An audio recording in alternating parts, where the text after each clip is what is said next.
You'll be doing handstands after this one as we review the spring sports season. Come on this magnificent trip with us. On with the show. This is it. Sports Night is next.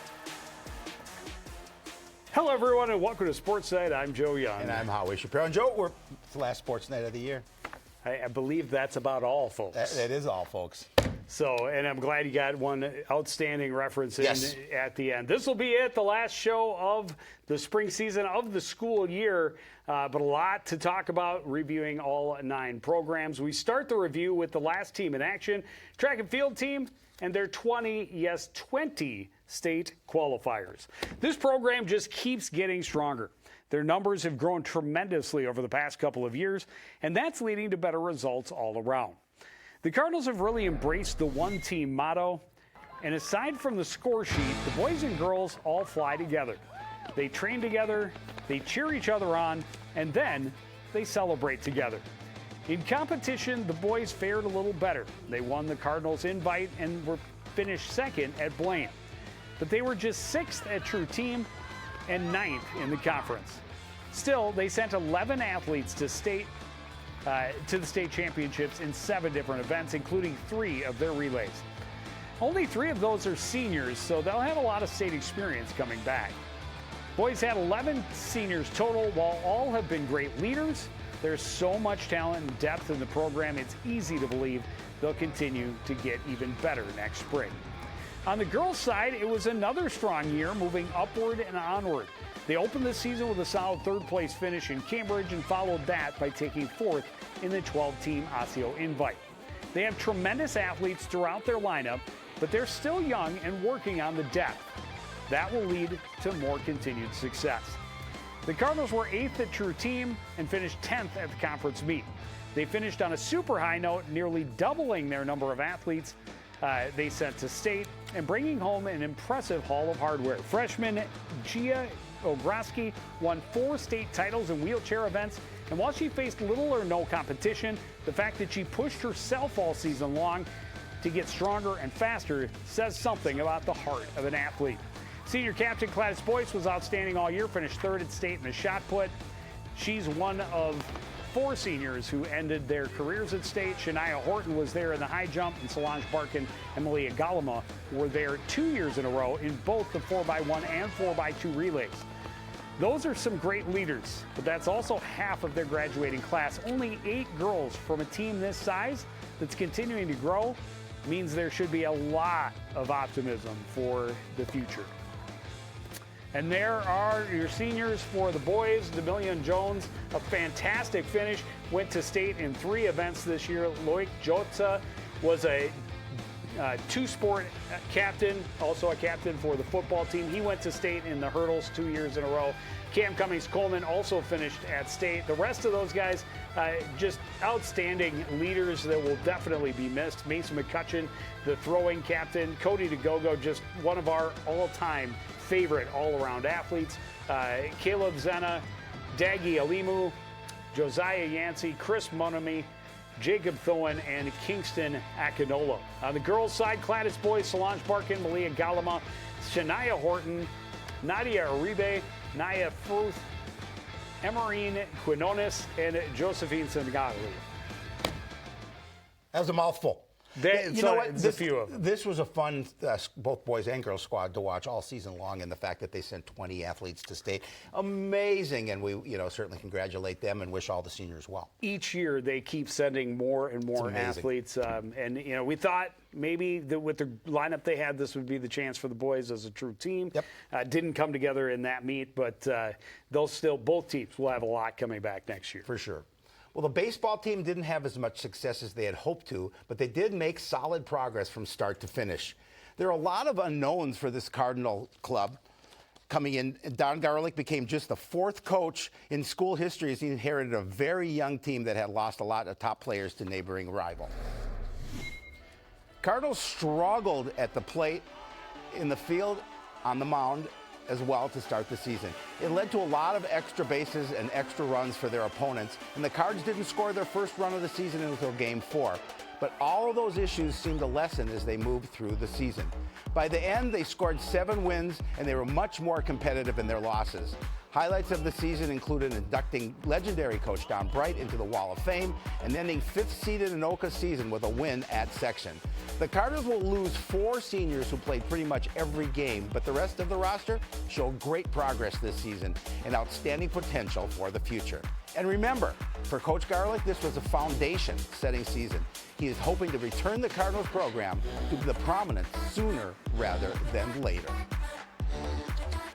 Yeah, it was an interesting up and down season, but the fact that they played so well at the end. And they got to knock off a neighboring rival in Anoka in the playoffs. Got some celebrations. The walk-off win that we witnessed on the comeback was a lot of fun. So steal away those little moments, store them for next season. Just 4 guys, big shoes to fill, all 4 of them. Jacob Califoot, Max Sloan, Liam West Kendrick, and Hayden Lundquist. All will be missed, but when only 4 leave means you have most of your roster coming back. Yeah, and I think Coach Garlick knew this is going to be a growing season for them taking over the program, and just as we said, just the 4th coach in school history. Well, I'm playing better at the end of the season. That's the goal, really, of any team, any season at any school. The softball team took solid strides this season, and they seem poised to keep the momentum moving forward. The Cardinals had some ups and downs this year, but they learned and they grew along the way. And while they'll lose another solid group of seniors, the added experience for their young core is very exciting. Cardinals had a 3-game win streak early in the season that included a 4-1 win over eventual 3A state champion St. Francis. Other memorable moments included a 23-run outburst against Duluth East and back-to-back wins over Totino, Grace, and Fridley Heights when the Cardinals outscored the Eagles and Frights by a combined 23-3. That was 2 nights in a row, by the way. They finished with a 7-16 record, more than doubling their win total from a year ago. Cardinals had 4 seniors on the roster, 3 that were everyday players. Captain Annalie Anderson, one of their top pitchers. Layla Meyer was her catcher and one of the team's top hitters. Kinley Carger was all-conference honorable mention and named to the all-section team. And Pacey Olson earned all-conference and finished her junior year as team MVP with 97 hits. Freshman Bella Fowler is all-conference honorable mention, and fellow freshman Aubrey Erickson had 56 strikeouts this season. Cardinals can be proud of what they did this year, but you can bet they won't be satisfied. Watch for this team to take another surge next season to try to be a contender come section time.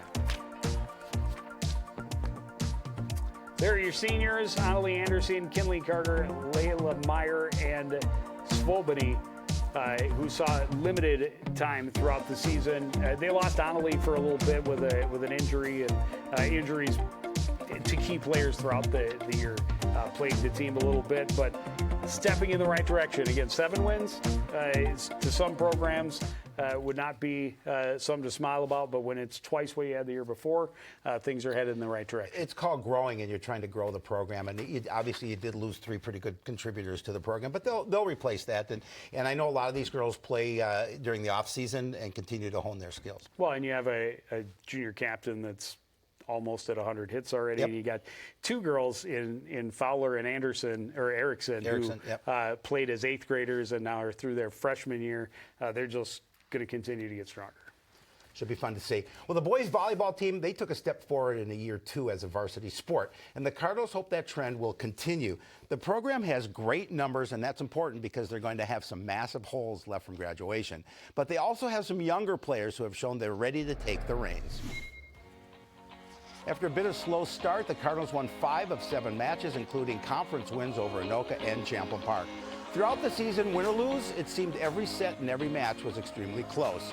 They closed the regular season strong, winning 4 of their last 5, including back-to-back wins over Osseo and Blade. They were 11-13 and entered the section tournament as the 6th seed. Unfortunately, 3rd-seeded Rogers had their number all year and swept them for the 3rd time this spring. The Cardinals had 7 seniors, including Griffin Garbo, who had 349 kills this season after having 302 as a junior. fellow seniors Josh Hyatt and Juana Seychau were second and third with over 100 kills each. But there are a number of younger players that made their mark this season. Sophomore Alex Sauve had 90 kills and had 12 stuff blocks, which was tied for the team lead with junior Isaac Uday.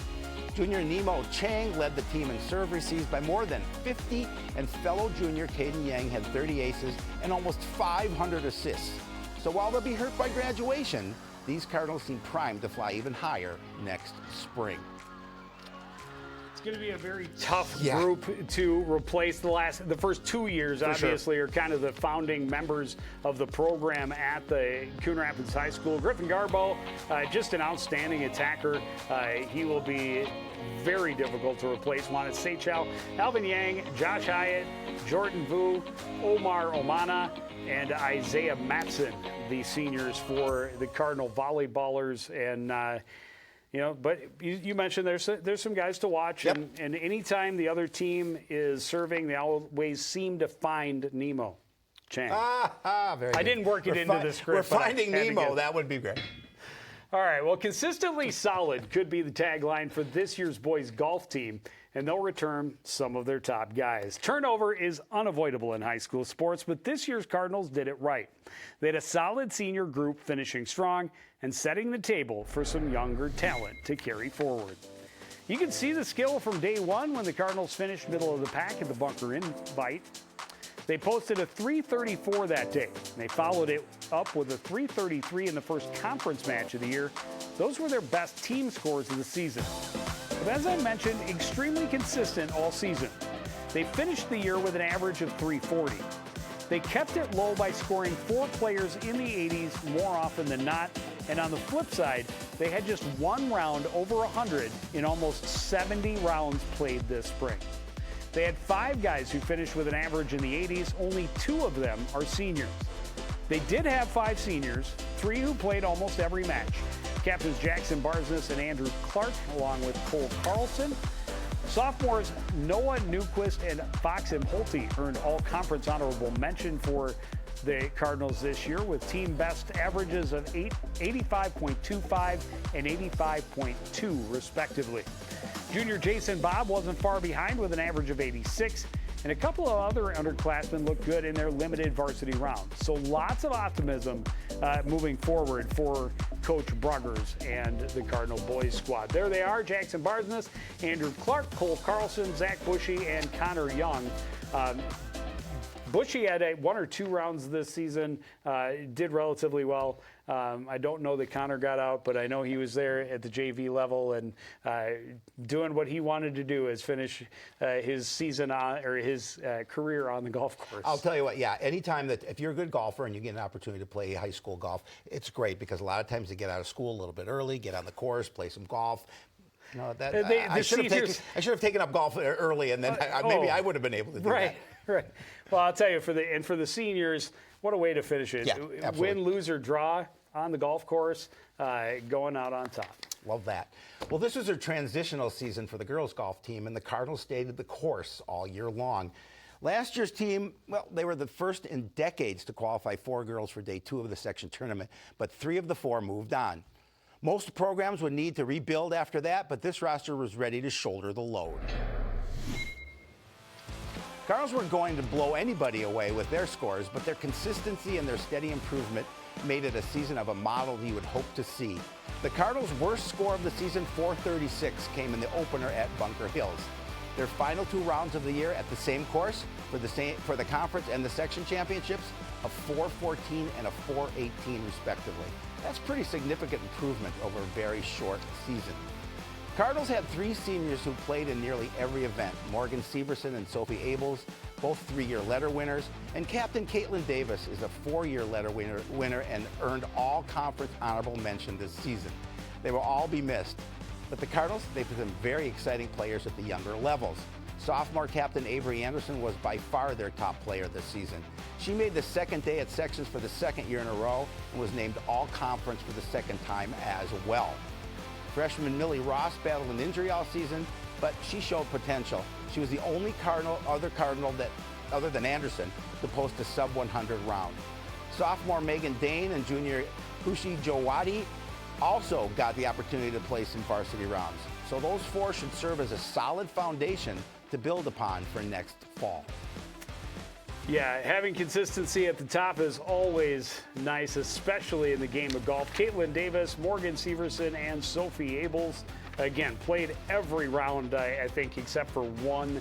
I think one of them missed one round for illness, injury, or what have you. That's impressive. But they were all there pretty much all season long. And Avery Anderson had her worst round of the year by far in round 1. And she was like 14 strokes better the next time out. Golf. And then, which, I mean, we talk about it every year. It's so hard to see significant improvement in a 6-week season when it comes to a game like golf. There's so much that goes into it. But for a team score to go to improve 22 points from the beginning of the year to the conference championship, outstanding. We talk about it all the time. That's what you want. You want to improve from start to finish. Well, I think it's safe to say no one expected the boys' lacrosse season to go the way that it did, and now they'll need to bounce back next spring. The season began with a ton of optimism, but the Catbirds never really found any rhythm. The good news, they were playing their best at the end of the year. Coming in, it seemed SLPCR had the makings of a competitive squad. They lost some big pieces to graduation, but they returned 3 of their top 4 scorers. Unfortunately, their losses on the back end, coupled with some injuries to key players, made it difficult to force turnovers and prevent opponents from scoring. And it's hard to score when you're being dominated in time of possession. It was more than midway through the schedule before the Catbirds celebrated a win, a 9-8 thriller over Andover. They added back-to-back wins over Roseville and OPC to finish the regular season, and then lost in the play-in round at sections. Their 3-11 record is far below expectations, and you can bet the boys will be chomping at the bit for better results in 2027. They will once again lose some great leaders, 12 seniors in all, including Captain Toby Tramby, who led the team in scoring in each of the last 2 years. But not all is lost. Sophomore Caden Conkler led the team with 24 goals and tied Tramby with 34 points, and he's not alone. The Catbirds had a lot of guys gain experience this season, and they'll be looking for better results next spring. And there is the long list of seniors. That is a huge impact. Jackson Rice, Lamari Brown, Riker Packey, Gavin Christensen, Trey Flores Stafford, Danielle Vizcara Davis, Toby Tramby, Blake Mellum, Braden Hemquist, Ryan Nielsen, Justin Robb, and Brody Gemlow. And the big thing was Scramstead. You know, you lose a goaltender who had been your rock for 4 seasons. Hard to replace. They went through a number of different guys. But they spent so much time in their defensive end, never had a chance in most of their conference games. Well, you know, with a 3-win team, they've obviously got a lot to work on, but nowhere to go but up. That's true. Well, the girls lacrosse team saw similar struggles, but they came into the season knowing this would be a rebuild. In year 2 of the SLPCR co-op, the Panthers were trying to replace nearly their entire starting lineup. They returned a few top players, but there are a whole lot of new faces on the field. Lacrosse is all about possession. You can only score if you have the ball, and good teams know how to get and keep possession until they score.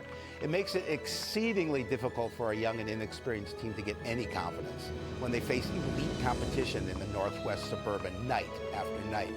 The Panthers didn't taste victory until the very end when they beat Irondale and Tartan North St. Paul back-to-back to end the regular season. It was all over 5 days later when SLPCR lost 11-5 to Hermantown in the section play-in game. Their losses won't be quite as dramatic as last year. 5 total seniors, including 2-year goalkeeper Jane Rollmaker, but only one of their top 8 scorers. So they'll have a lot of experience next spring and hope to be a bit more competitive start to finish. And there they are, Olivia Lorkey, Tessa Bowden, Sammy Jolkowski, Emily Bornis, and Jane Rollmaker. Bornis and Lorkey, 2 of the captains, well, and Rollmaker, all 3 are captains. Lorkey, a 2-year goaltender. We talked about Scramstead. Yep. It's hard to replace a rock between the pipes. And we'll definitely miss Tessa Bowden as a multi-sport athlete for both hockey and lacrosse. Well, last but certainly not least, it was an extra special season for the boys' tennis program, a true end of an era. It was a swan song of sorts for head coach Scott Storick, who is retiring after more than a quarter century at the helm of both Coon Rapids Cardinal programs. And his final Cardinal squad made sure to send him out on a high note. The team's play may have been overshadowed at times by the spectacle of their Hall of Fame coaches' farewell tour, but they were outstanding start to finish. After losing their first 2 matches of the year, they reeled off 6 wins in 7 matches. They were able to stay at or above 500 almost the rest of the way, finishing the regular season at 11-11. They were 4-6 in matches that were decided by a 4-3 score, including their loss to Delano in the first round of the sections. The senior class will be nearly impossible to replace. They had 5 total seniors. Brody Freistad and Peyton Yang both had winning records when their seasons ended early due to injury. Kieran McCarthy finished with a winning record at second doubles, and Nikolai Hirsamaki played first doubles for 3 seasons for the Cardinals. He finished with a 13-7 record this season. And of course, Cooper Held was their captain and first singles player for 3 seasons. He saved his best for last. Held won his first 17 matches this year and ended the regular season at 20-2. He finished 4th at sections, which is also the best of his career. The rest of the lineup was made up of capable underclassmen, including a couple who have shown serious potential. The experience they gained this year will be important as assistant coach Chad Miller now becomes head coach, moving into the program next spring. And there are the seniors: Cooper Held, Kieran McCarthy, Peyton Yang, Nikolai Hirsamaki, and Brody Freistad. And of course, Held is going to be the most significant loss. Yes. Just think of that. Since COVID, they have had 2 players in the first singles spot the last 6 seasons. We had an opportunity to do a special match this season where Coach Pivot came back and came on air with us and in tribute to Coach Storick, and so that was a lot of fun. But yeah, Cooper Held in that particular match really dominated his opponent, as he did most nights or most days, and so he will be tough to match. But Nikolai Hirsamaki, I'll miss saying that name. Yeah. Well, and Howie Lundberg is coming back, yes. So you got that. So we have Howie coming back, and so that's the main thing. Unfortunately, definitely the end of an era. Yep. But that is going to do it for another season of Sportsnight and another year of Cardinal Sports on CTN. As always, we thank you all for your support of everything we do here. As we head into the summer, we want to say a special thank you one more time to Cardinals tennis coach Scott Storick. His impact on the school, the tennis programs, and the community in general cannot be overstated. Between the boys and girls teams, he was the head coach for more than 50 seasons of Cardinals tennis. But he also coordinated tennis camps for kids and tournaments for adults and seniors. His tremendous contributions to the sport earned him a spot in the State Coaches Association's Hall of Fame. And half of the courts at the high school are now named in his honor. Mr. Storick will also be greatly missed inside the building. He's been the advisor to the Cardinals' award-winning robotics team since its inception, and he is a constant at teacher appreciation nights when student athletes single out their favorites. He's had an amazing effect on countless teams that have come through his classrooms and his programs, as well as all of us fortunate to work with him along the way. From the entire CTN staff and Coon Rapids community, we want to wish Scott Storick the best in your retirement. And now we leave you with some highlights from the 2025-26 school year of Cardinal Sports on CTN.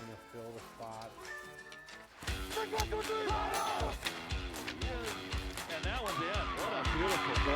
You talk chance though for Kish. And a ball city score.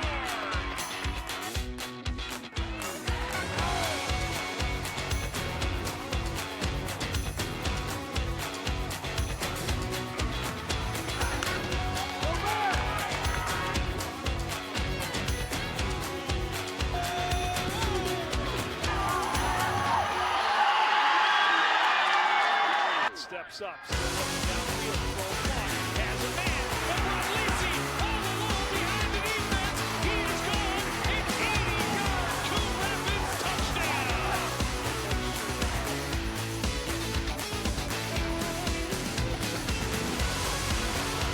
Long in Parsons. He scores at the other end. It's a 32-second pin.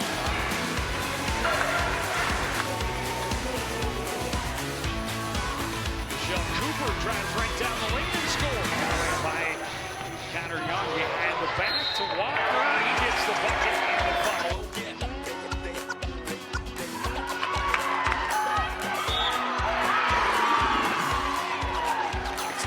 6-0.